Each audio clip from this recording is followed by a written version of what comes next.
Hello again and welcome to another Shed Talk special. In this video we're going to look at rings and ringing.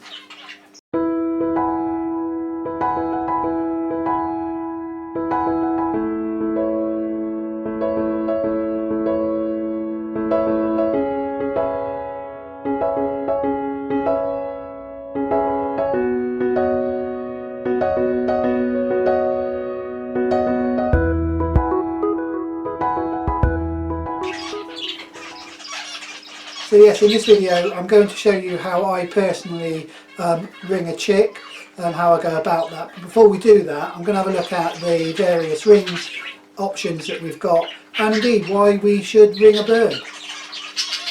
So generally speaking, there are two different types of rings. The first one of those is the split ring, and as you might gather from the name of this ring, it's got a split in it. This makes it relatively easy to fit on the bird irrespective of what age that bird is. More often than not, this type of ring is made of plastic and comes with a special tool that enables you to open the ring up, put the bird's leg between the ring and then remove the special device so that the split ring then closes around the bird. These are relatively cheap and readily available across the various ring suppliers.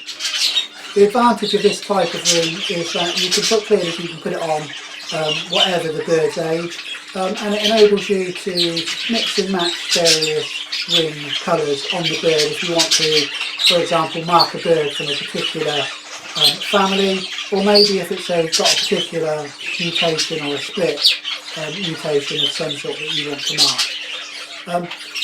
The real disadvantage is that actually, in terms of being absolutely certain about the age of the bird and who bred the bird, clearly you could mark a bird up with a split ring at any age, and therefore there's no real clear indication that the bird is from a particular age or a particular year in terms of the birth, and that's why we would use a closed ring.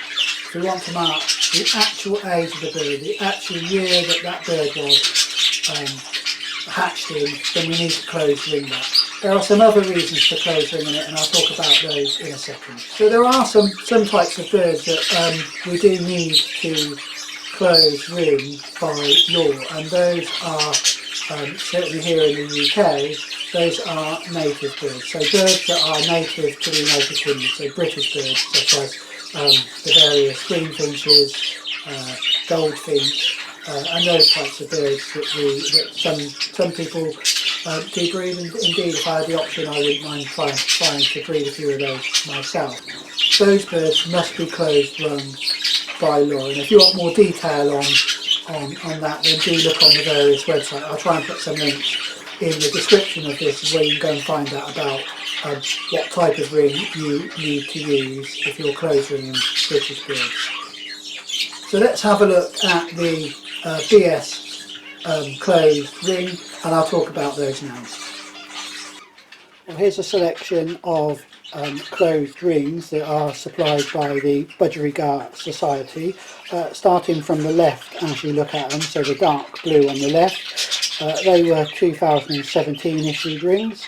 The black rings that are second from the left are 2019 issued rings. The light blue coloured rings that are the third from the left, or first from the, or second from the right, whichever way you want to look at it, are from 2020, and then on the very far end, the sort of purplish coloured rings are this year's rings, so 2021. So the first thing is, why are they different colours? Well, the colour represents a year, and it does go through a cycle. Not quite sure what that cycle is, but I'm sure you can look it up online.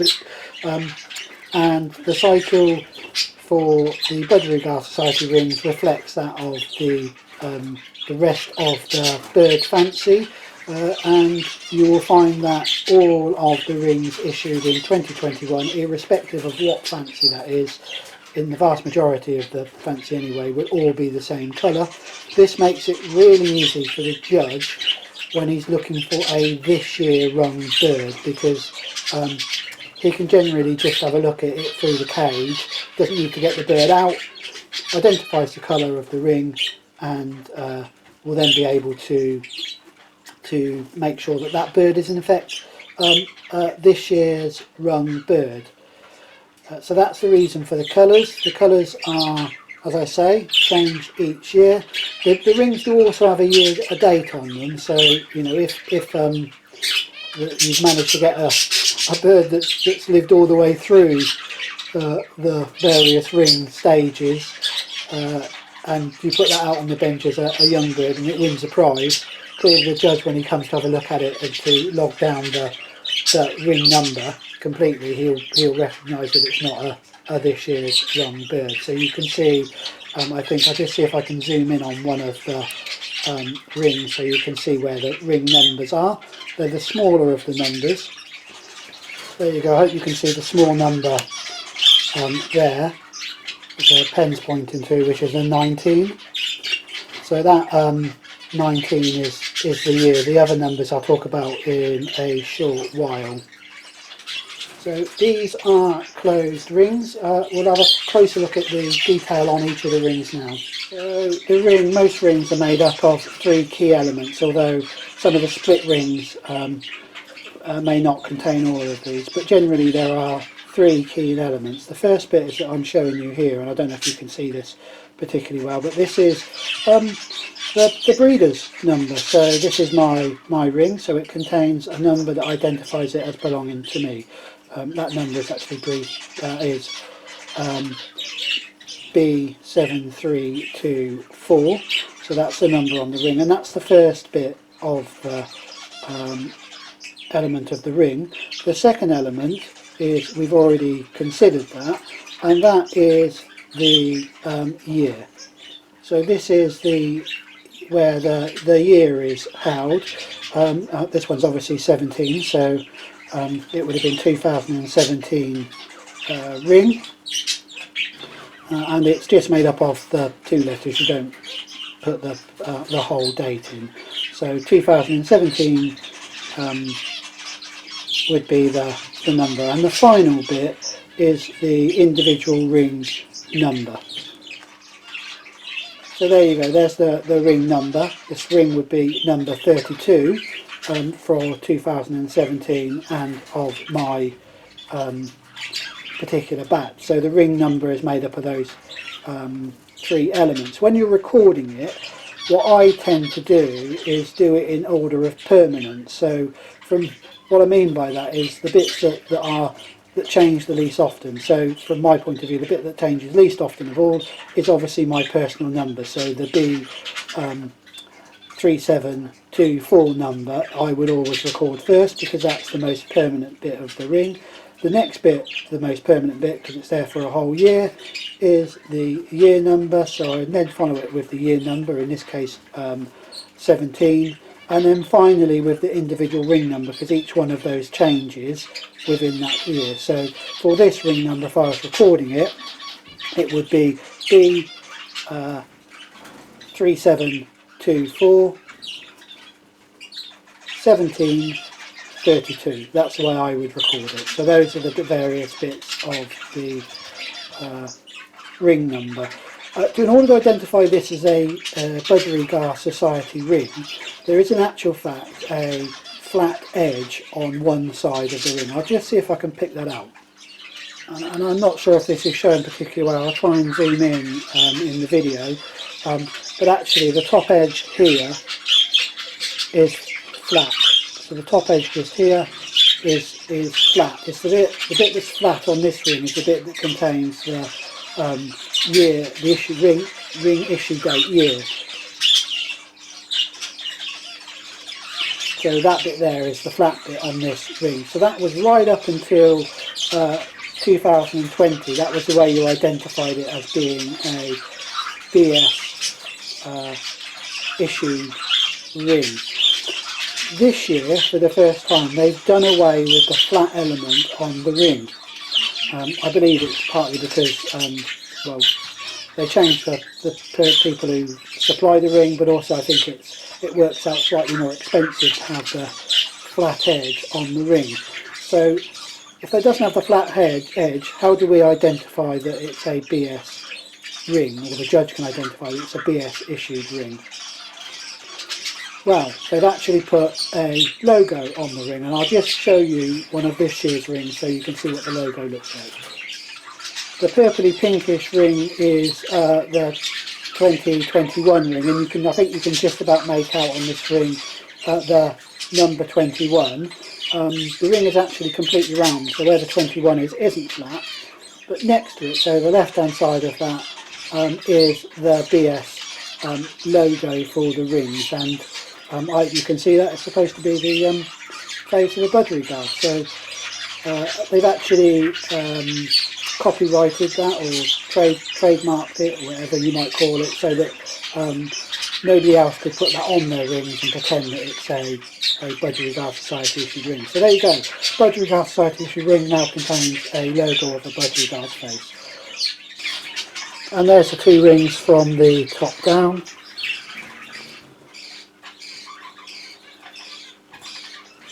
There's been some discussion again on the forums as to whether or not the current ring is slightly smaller than the old ring, and I think you can make out the flat edge there a little bit better on the ring on the right hand side. The one on the left is completely round. So why do we put rings on our birds in the first place? Well, there are two main reasons that I can think of. The first one, and probably the primary reason, is so that we can identify the bird. If each bird has a ring with a unique number on it, it enables us to identify it, trace back its ancestry, make sure that we're pairing not too closely but close enough. It enables us to look back and see what the pedigree of that bird might look like, and also gives us a clear indication of its age. So really the primary reason that we would ring a bird is for identification and for our own personal records. The second reason, and particularly for those of us that show birds, and particularly the show Budgerigars, the ringing with a Budgerigar Society ring, as opposed to a normal ring, enables us to win some of the prizes that are specific to the Budgerigar Society. So, for example, if you enter in a bird in a young bird, or breeders, I think it's sometimes called, but young bird entry, then it must be run with a Budgerigar Society ring for that year. So a ring that shows clearly as a Budgerigar Society ring, and for example this year, or rather in 2021, that would be a ring that is marked as being 2021. So that will enable us to enter a young bird. But also, in terms of winning some of the major prizes, whilst you can win a best in show with an unrun bird, in order for it to get the challenge certificate, or for it to get one of the CCs that we get for best in show, it must have been run by with a Budgerigar Society ring. So for one of the colour challenge certificates, a young bird certificate, or a NEO certificate, or the best in show certificate, any of the certificates in fact, it must be a Budgerigar Society ring on that particular bird. It can win best in show without it, but it won't win the challenge certificate for it. So those are the two main reasons that I can think of as to why we would want to ring our birds. Well, that was a quick look at the rings and why we ring them. All we've got to do now is to get a youngster out, and I'll show you how I put a ring on a bird.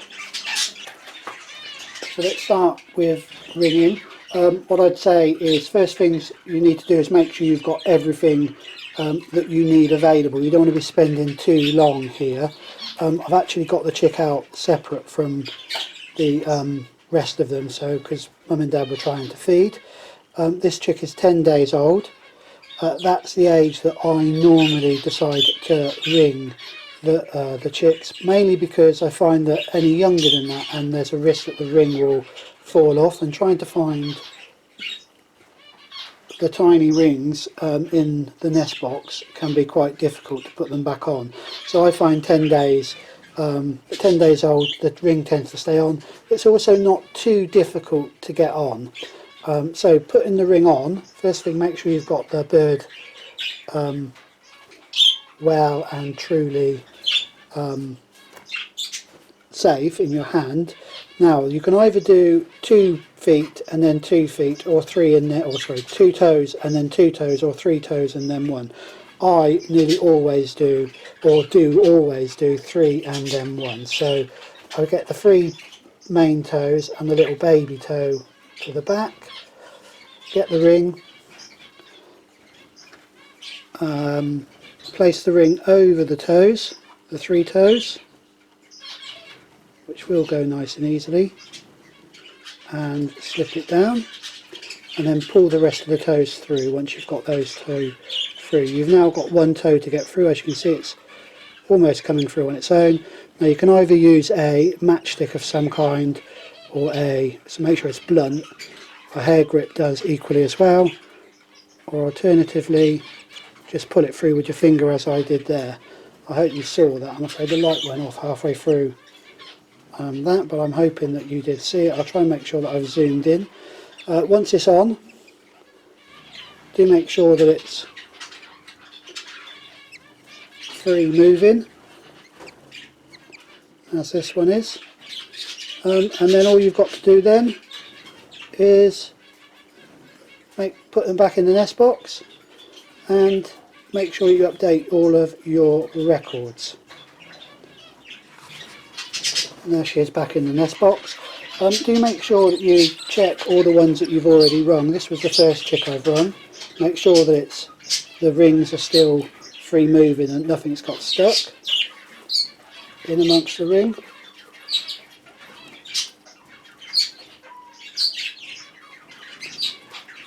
That one's got a little bit dirty. I need to clean that off a little bit in a bit.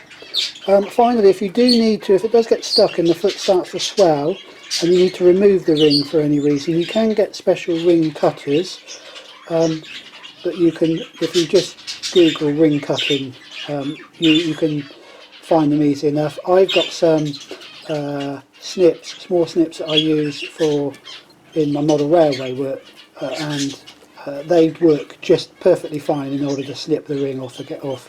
Clearly once it's off you can't put it back on again, and you'll just have to either split ring it or try and remember which ones come off. So I'll just pop these back so Mum can carry on feeding. So all we've got to do now is update the database with that latest ring number for the chick that we've just run. As always, if you do enjoy these videos, please do subscribe, and don't forget, if you want really early notifications, then hit the bell. Well, that's all we've got time for in this video. As always, please do stay safe and enjoy your birds.